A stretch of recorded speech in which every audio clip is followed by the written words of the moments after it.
So, Vitaly, coming back to the European security situation, and one of the other things that's being discussed at New York and has been discussed a lot in the last few days is these Russian air incursions into other European countries like Estonia.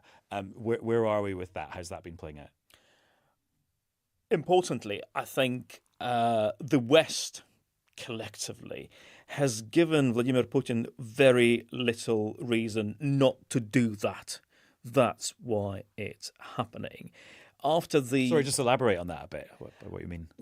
after the Alaska summit, what's there to stop Vladimir Putin from sending his drones or even jets into NATO airspace? I can see very little, if anything. That's why he is testing, trying to see how much he can get away with.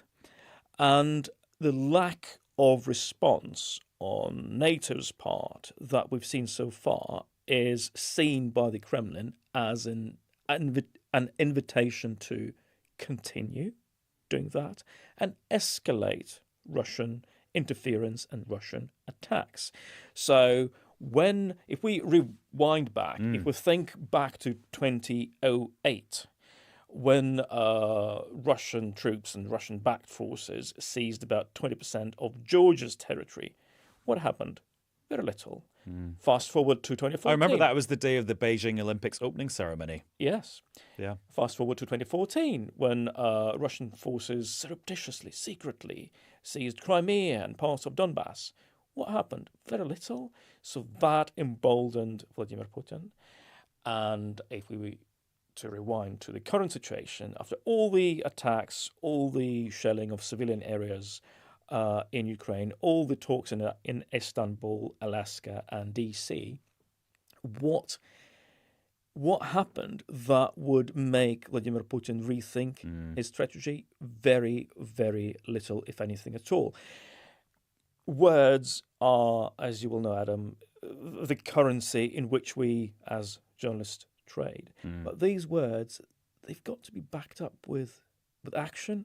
Otherwise, people like Vladimir Putin will just laugh at all those expressions of concern and declarations by various politicians who shall remain unnamed that they stand with Estonia in the face of this outrageous provocation by Russia. The question is, what are you going to do about it? So could there be a Russian drone incursion into another EU member state? If Vladimir Vladimirovich Putin chooses to carry out it, why not? Who's going to stop him? And of course, in New York, one of the other things Trump said when he was asked about this was they should just shoot the Russian drones and the Russian planes down. Because it's easy for him to say. Yeah. The feeling in the Kremlin would be, okay, I believe it when I say it. Here's another drone or another plane.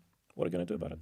And how do you think, not to turn you into like Vladimir Putin's armchair psychiatrist from a distance, but how will those Trump jibes about Russia being a paper tiger militarily and economically go down? I really don't think that Vladimir Putin spends too much time thinking about how Donald Trump sees him. Are they going to be friends? Are they not friends anymore? I don't think it's that kind of relationship. It's a relationship focused exclusively on what America, whoever it's led by, what it is willing to do to stop Vladimir Putin.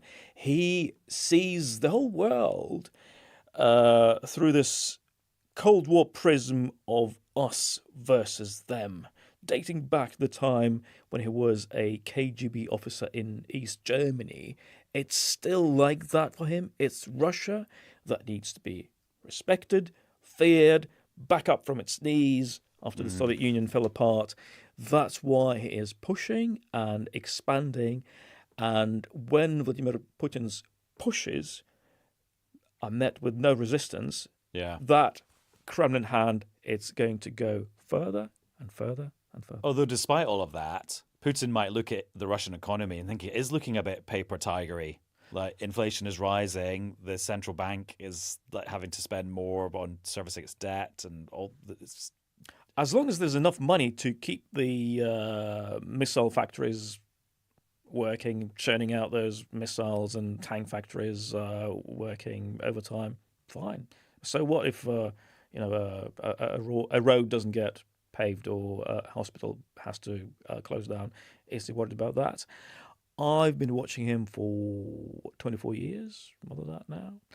And I remember listening to excruciatingly long speeches given by Vladimir Putin. Some of those speeches would start with the economy and milk production and steel factories, the boring stuff. And he looked like he was going through the motions. I've got to say something about that. The moment he got to missiles and factories producing tanks, his eyes would light up and he would get excited and genuinely interested. And that's when I realized years ago that this is what Vladimir Putin is about. It's not about the economy. It's about